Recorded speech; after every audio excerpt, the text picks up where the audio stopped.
ജയ് ശ്രീമന്നാരായണ. ഞാൻ ഇവിടെ പ്രതിപാദിച്ചിരിക്കുന്ന സംഗ്രഹം നമുക്ക് നൽകിയത് രാമാനുജദാസൻ ശ്രീമാൻ ഗട്ടു വേണുഗോപാലസ്വാമി അവർകൾ.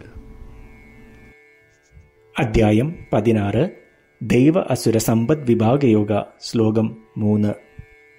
തേജഃ ക്ഷമാ ധൃതിഃ ശൗചം അദ്രോഹോ നാതിമാനിതാ ഭവന്തി സമ്പദം ദൈവീം അഭിജാതസ്യ ഭാരത. ഓം. ഗീതാചാര്യ ശ്രീകൃഷ്ണ പരമാത്മ നമുക്കെല്ലാവർക്കും അർജുനനോടൊപ്പം ദൈവ അസുര സമ്പദ് വിഭാഗയോഗ അഭ്യസിപ്പിക്കുന്നു. പരമാത്മ പറയുന്നു, അർജുന, എന്നെ പുരുഷോത്തമനായി അറിയുവാൻ ഒരുവൻ പുണ്യാത്മാക്കളുടെ ഗുണങ്ങൾ കൈവരിക്കണം. ഈ പറയുന്ന പവിത്രമായ ഗുണങ്ങൾ ഒരുവൻ വളർത്തിയെടുക്കണം. പവിത്രമായ ഗുണങ്ങൾ ഇവയാണ്: വീര്യം, ക്ഷമ, നിശ്ചയദാർഢ്യം, വിശുദ്ധി, പകയിൽ നിന്നും മുക്തി, പൊങ്ങച്ചമില്ലായ്മ. വീര്യം, ശത്രുക്കളെ അകറ്റി നിർത്തുവാൻ കഴിവുള്ള വ്യക്തിപ്രഭാവം. ക്ഷമ, നമ്മളെ കുറ്റപ്പെടുത്തുന്നവരോട് പോലും കോപം തോന്നാതിരിക്കുക. നിശ്ചയദാർഢ്യം, എന്തെല്ലാം തടസ്സങ്ങൾ നേരിട്ടാലും നല്ല പ്രവൃത്തികൾ ചെയ്യുക. വിശുദ്ധി, പുറമേയുള്ള ഇന്ദ്രിയങ്ങളും ഉള്ളിലെ ഇന്ദ്രിയങ്ങളും കളങ്കപ്പെടാതെ വയ്ക്കുക. വാക്കിലും പ്രവൃത്തിയിലും ചിന്തയിലും വിശുദ്ധി ഉണ്ടാവുക. പകയിൽ നിന്നും മുക്തി, മറ്റുള്ളവരും നമ്മളെ പോലെയാണെന്ന് തിരിച്ചറിയുക. അവരുടെ സ്വാതന്ത്ര്യം തടസ്സപ്പെടുത്താതിരിക്കുക. അർജുന, ഇവയെല്ലാം ദൈവിക ഗുണങ്ങളാണ്. ഇവയെല്ലാം താങ്കൾക്കുണ്ടായാൽ എന്നിലുള്ള താങ്കളുടെ വിശ്വാസം വർദ്ധിക്കും. അത് ജനനമരണ ചക്രത്തിൽ നിന്നും താങ്കൾക്ക് മുക്തി നൽകും. ഇങ്ങനെ പറഞ്ഞുകൊണ്ട് ശ്രീകൃഷ്ണ പരമാത്മ അദ്ദേഹത്തെ പുരുഷോത്തമനായി കാണുവാൻ ഉണ്ടാകേണ്ട മുൻവ്യവസ്ഥകൾ വിശദീകരിക്കുന്നു. ശ്രീകൃഷ്ണ പരമാത്മാവിൻ്റെ അധ്യാപനത്തിൽ ധ്യാനിച്ച് ഇപ്പറഞ്ഞ ഗുണങ്ങൾ ഒന്നൊന്നായി വളർത്തിയെടുക്കാൻ നമുക്ക് പരിശ്രമിക്കാം. ശ്രീകൃഷ്ണ പരമാത്മാവാണ് അത്യുന്നതൻ. ശ്രീകൃഷ്ണ പരമാത്മാവാണ് പുരുഷോത്തമൻ. ശ്രീകൃഷ്ണ പരമാത്മാവാണ് ശ്രീമന്നാരായണൻ എന്ന് നമുക്ക് വിശ്വസിക്കാം. ശ്രീമന്നാരായണനെ നേടുക എന്നത് നമ്മളുടെ ജീവിത ലക്ഷ്യമാക്കി ശ്രീമന്നാരായണനിൽ മാത്രം അഭയം തേടി ശ്രീകൃഷ്ണ പരമാത്മയുടെ വാക്കുകൾ ശ്ലോകത്തിലെന്ന പോലെ നമുക്ക് ആവർത്തിക്കാം. തേജഃ ക്ഷമാ ധൃതിഃ ശൗചം അദ്രോഹോ നാതിമാനിതാ ഭവന്തി സമ്പദം ദൈവീം അഭിജാതസ്യ ഭാരത. ശ്രീകൃഷ്ണ പരമാത്മാവ് ശ്രീമദ് ഭഗവത്ഗീതയുടെ പൂർണ്ണമായ അന്തസത്ത 18-ാം അധ്യായത്തിലെ 65 മുതൽ 70 വരെയുള്ള ശ്ലോകങ്ങളിൽ പ്രതിപാദിച്ചിട്ടുണ്ട്. അതിലെ 8 ഉപദേശങ്ങൾ അനുഷ്ഠിക്കുന്നതിനായി ഭഗവാൻ ഉപദേശം നൽകിയിട്ടുണ്ട്. ശ്രീകൃഷ്ണ ഭഗവാൻ പറയുന്നു, ഈ 8 ഉപദേശങ്ങൾ അനുസരിക്കുന്നവരെ ഞാൻ സ്നേഹിക്കും. ഈ ഭക്തന്മാരെ ഞാൻ എല്ലാവിധത്തിലും സംരക്ഷിക്കും. ശ്രീകൃഷ്ണ പരമാത്മാവിൻ്റെ ഗീതോപദേശം ശ്രവിച്ച ശേഷം അർജുനൻ കരിഷ്യേ വചനം തവ, അതായത് കൃഷ്ണ, അങ്ങയുടെ ഉപദേശം പ്രകാരം ഞാൻ പ്രവർത്തിച്ചു കൊള്ളാം എന്ന് പറയുന്നു. അതുകൊണ്ട് ശ്രീകൃഷ്ണൻ അർജുനന് എല്ലാവിധ വിജയങ്ങളും ഫലപ്രാപ്തികളും നൽകി അനുഗ്രഹിച്ചു. ഈ 8 ഉപദേശങ്ങൾ നമ്മൾ പാലിച്ചു കൊള്ളാം എന്ന് പരമാത്മാവിനോട് നമുക്കും പ്രതിജ്ഞ ചെയ്യാം. ഒരു പൂജയും തപസ്സും യാഗവും പരമാത്മാവിന് കൊടുക്കുന്ന ഈ പ്രതിജ്ഞയേക്കാൾ വലുതല്ല. നമ്മൾ നടപ്പിലാക്കേണ്ട 8 പ്രതിജ്ഞകൾ ഞാൻ പറയാം. ഇവ നിങ്ങളുടെ മനസ്സിലും ഹൃദയത്തിലും എപ്പോഴും ഓർക്കണം.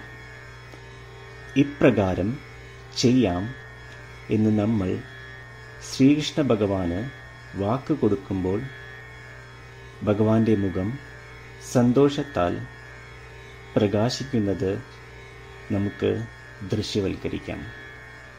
ജയ് ശ്രീമന്നാരായണ. ഇവയാണ് നമ്മളുടെ 8 പ്രതിജ്ഞകൾ.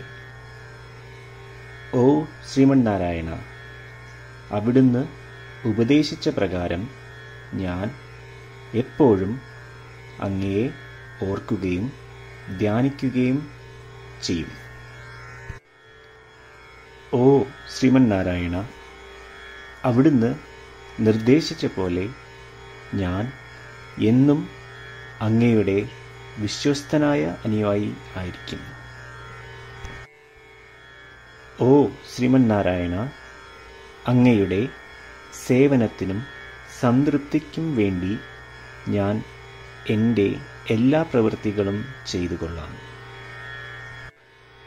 ഓ ശ്രീമന്നാരായണ, അങ്ങ് നിർദ്ദേശിച്ച പോലെ എനിക്ക് ഞാൻ അങ്ങയുടേതാണെന്ന് പൂർണ്ണ വിശ്വാസമുണ്ട്. ഞാൻ എപ്പോഴും എൻ്റെ കൈകൾ രണ്ടും ചേർത്ത് അങ്ങയെ നമസ്കരിക്കുകയും ആരാധിക്കുകയും ചെയ്തു കൊള്ളാം. ഓ ശ്രീമന്നാരായണ, മാം ഏകം ശരണം വ്രജ എന്ന് അങ്ങേക്ക് മാത്രം എന്നെ സമർപ്പിക്കുവാൻ പറഞ്ഞത് ഞാൻ ഓർക്കുന്നു. ശ്രീമന്നാരായണ, ഞാൻ എന്നെ അങ്ങേക്ക് മാത്രം സമർപ്പിക്കുന്നു. ഓ ശ്രീമന്നാരായണ, മാ സുജ, അതായത് ഒരിക്കലും ദുഃഖിക്കേണ്ടി വരില്ല എന്ന് അങ്ങ് നൽകിയ ഉറപ്പ് ഞാൻ ഓർമ്മിക്കുന്നു. അതിനാൽ ഞാൻ ഒരിക്കലും ദുഃഖിക്കുകയില്ല. ഓ ശ്രീമന്നാരായണ, അങ്ങ് ഞങ്ങളുടെ രക്ഷയ്ക്കായി ശ്രീമദ് ഭഗവത്ഗീതയിലെ ഉപദേശങ്ങൾ നൽകി ഞങ്ങളെ അനുഗ്രഹിച്ചു. ദിവസവും ഒരു ശ്ലോകമെങ്കിലും വായിക്കുകയോ ശ്രവിക്കുകയോ ചെയ്തു കൊള്ളാം എന്ന് ഞാൻ പ്രതിജ്ഞ ചെയ്യുന്നു. ഓ ശ്രീമന്നാരായണ, അങ്ങ് ഭഗവത്ഗീത എല്ലാ മാനവരാശിക്കും വേണ്ടി ഉപദേശിച്ചതാണ്. ഗീതയിലെ അങ്ങയുടെ ദൈവികമായ ഉപദേശങ്ങൾ ഞാൻ ഗീതയെക്കുറിച്ച് അറിയാത്ത ഭക്തന്മാർക്ക് എത്തിക്കുവാൻ ശ്രമിച്ചുകൊള്ളാം. ഓ ശ്രീമന്നാരായണ, ഞാൻ അങ്ങ് പറയുന്നത് പോലെ ചെയ്യുകയും അവിടുന്ന് ആഗ്രഹിക്കുന്നത് പോലെ പെരുമാറുകയും ചെയ്തു കൊള്ളാം. ഞാൻ അങ്ങേക്ക് വേണ്ടി മാത്രം പ്രവർത്തിക്കും. ശ്രീമന്നാരായണനോട് ഓരോ ദിവസവും നൽകുന്ന ഈ വാക്ക് അദ്ദേഹം പറയുന്നത് പോലെ ഒരു വലിയ പൂജ തന്നെയാണ്.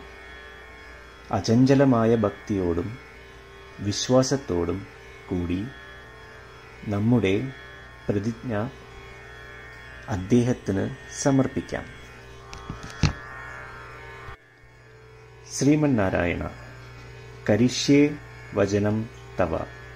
ശ്രീമന്നാരായണ, ഞാൻ അങ്ങയുടെ ഉപദേശപ്രകാരം പ്രവർത്തിച്ചുകൊള്ളാം. തേജഃ ക്ഷമാ ധൃതിഃ ശൗചം അദ്രോഹോ നാതിമാനിതാ ഭവന്തി സമ്പദം ദൈവീം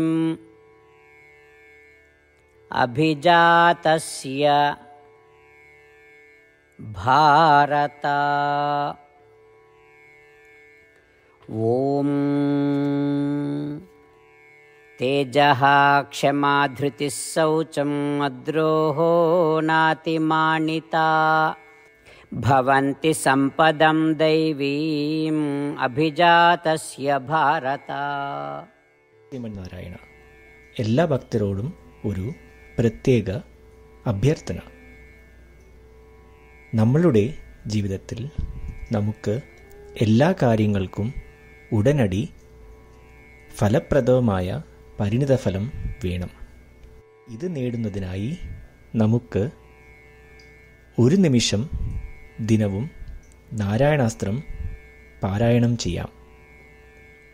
നാരായണാസ്ത്രം ലഭിക്കുന്നതിനായി നാരായണാസ്ത്രം വെബ്സൈറ്റ് www.narayanaastram.org എന്ന സൈറ്റിൽ നിങ്ങളുടെ പേരും ഇമെയിൽ മേൽവിലാസവും രജിസ്റ്റർ ചെയ്യുക.